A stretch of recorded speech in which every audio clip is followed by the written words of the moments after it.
কেঁচা মাটিৰ পৰশেৰে বাস্তৱিক কথাৰে গীত সৃষ্টি কৰি এক নতুন ধাৰাৰ সৃষ্টি কৰি ৰাজীৱ হদিয়া ইতিমধ্যে খাটি খোৱা মানুহৰ বুকুৰ মাজত স্থান লাভ কৰি সৌসিদিনা আকস্মিক মৃত্যুক আঁকোৱালি ল'ব লগা হ'ল। দেশবাসীৰ কাৰণে খুব এটা দুখৰ খবৰ, আমাৰ সংস্কৃতিৰ জগতখনৰ কাৰণে অপূৰণীয় ক্ষতি। তথাপিতো এইখিনিতে আকৌ এটা ৰাইজে ভাল পাব পৰাকে, ৰাইজে বিচৰা ধৰণেৰে ৰাজীৱ হদিয়া আপোনালোকে জানে, তেওঁ উৰুষা পূজাতেই থাকি ঘৰটো বৰ্তমানে উৰুষাই হৈ ৰ'ল। তেনেকুৱা এজন শিল্পী, তেওঁ কোনোদিন পেছাদাৰী নাছিল। তেওঁক সহায় কৰিবলৈ এতিয়া বিভিন্ন ধৰণৰ মানুহ আগবাঢ়ি আহিছে। সৰ্বপ্ৰথমে মই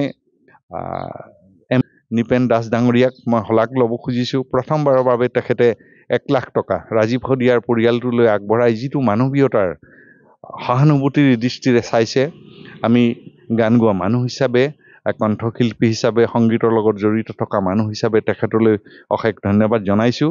আৰু এই সুযোগতে MB নিউজৰ জৰিয়তে ক'ব খুজিছোঁ যে আমি ইতিমধ্যে ৰাজীৱ হদিয়াৰ যিখিনি সৃষ্টিৰাজি, লগতে তেওঁ পৰিয়ালটোৰ অনাগত দিনত সংস্থাপনৰ কাৰণে কিবা এটা উপায় চিন্তা কৰি এখন সমিতি ইতিমধ্যে গঠন হৈছে, য'ত শিল্পী মহেন্দ্ৰ হাজৰিকা, মই আছোঁ, আৰু লগতে দিগন্ত গোহাঁইৰ পৰা আদি কৰি কেইবাগৰাকীও নেতৃস্থানীয় ব্যক্তি, সুৰেন্দ্ৰ হদিয়াৰ তেওঁ পৰিয়ালৰ সদস্য 7জনীয়া, আৰু লগতে আমাৰ কণ্ঠশিল্পী নীলাক্ষী নেওগো আছে। এনেধৰণে আমি এখন 7জনীয়া কমিটি ইতিমধ্যে গঠন কৰা হৈছে। আৰু এই কমিটিখনৰ জৰিয়তে আমি প্ৰথমতে চৰকাৰলৈ আবেদন জনাম, ৰাজীৱ হদিয়াৰ পৰিয়ালক এটা সংস্থাপন দিবৰ কাৰণে চৰকাৰী চাকৰিৰ যদি ব্যৱস্থা কৰি দিব পাৰে যথেষ্ট সুখী হ'ম। আমি মুখ্যমন্ত্ৰীগৰাকীলৈ সজোৰে নিবেদন জনালোঁ।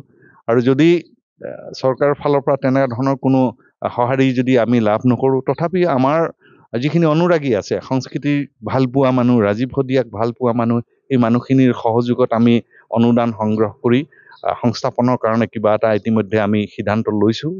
আৰু 2 এদিনতে আমি সবিশেষ এই প্ৰচাৰ মাধ্যমৰ জৰিয়তে জনাম। আৰু আশা ৰাখিলোঁ আপোনালোকৰ সকলোৰে সহযোগিতা আমি লাভ কৰিম।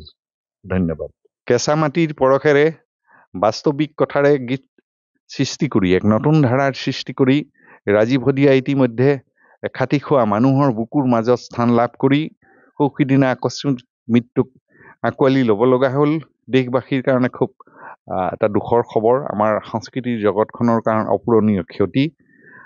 তথাপিতো এইখিনিতে আকৌ এটা ৰাইজে ভাল পাব পৰাকে, ৰাইজে বিচৰা ধৰণেৰে ৰাজীৱ হদিয়া আপোনালোকে জানে, তেওঁ উৰুষা পূজাতেই থাকি ঘৰটো বৰ্তমানে উৰুষাই হৈ ৰ'ল। তেনেকুৱা এজন শিল্পী, তেওঁ কোনোদিন পেছাদাৰী নাছিল। তেওঁক সহায় কৰিবলৈ এতিয়া বিভিন্ন ধৰণৰ মানুহ আগবাঢ়ি আহিছে। সৰ্বপ্ৰথমে মই নিপেন দাস ডাঙৰীয়াক মই শলাগ ল'ব খুজিছোঁ। প্ৰথমবাৰৰ বাবে তেখেতে 1 লাখ টকা ৰাজীৱ হদিয়াৰ পৰিয়ালটোলৈ আগবঢ়াই যিটো মানৱীয়তাৰ সহানুভূতিৰ দৃষ্টিৰে চাইছে। আমি গান গোৱা মানুহ হিচাপে, কণ্ঠশিল্পী হিচাপে, সংগীতৰ লগত জড়িত থকা মানুহ হিচাপে তেখেতলৈ অশেষ ধন্যবাদ জনাইছোঁ।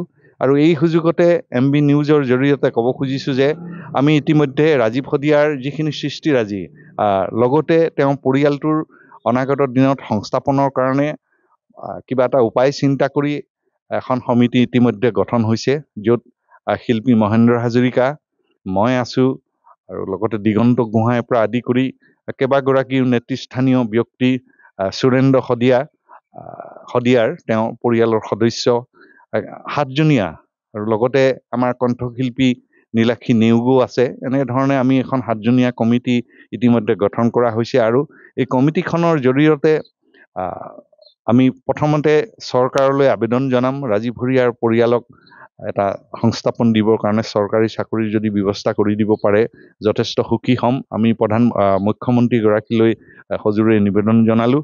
আৰু যদি চৰকাৰৰ ফালৰ পৰা তেনেধৰণৰ কোনো সঁহাৰি যদি আমি লাভ নকৰোঁ, তথাপি আমাৰ যিখিনি অনুৰাগী আছে, সংস্কৃতিৰ ভাল পোৱা মানুহ, ৰাজীৱ হদিয়াক ভাল পোৱা মানুহ, এই মানুহখিনিৰ সহযোগত আমি অনুদান সংগ্ৰহ কৰি সংস্থাপনৰ কাৰণে কিবা এটা ইতিমধ্যে আমি সিদ্ধান্ত লৈছোঁ। আৰু 2 এদিনতে আমি সবিশেষ এই প্ৰচাৰ মাধ্যমৰ জৰিয়তে জনাম। আৰু আশা ৰাখিলোঁ আপোনালোকৰ সকলোৰে সহযোগিতা আমি লাভ কৰিম। ধন্যবাদ।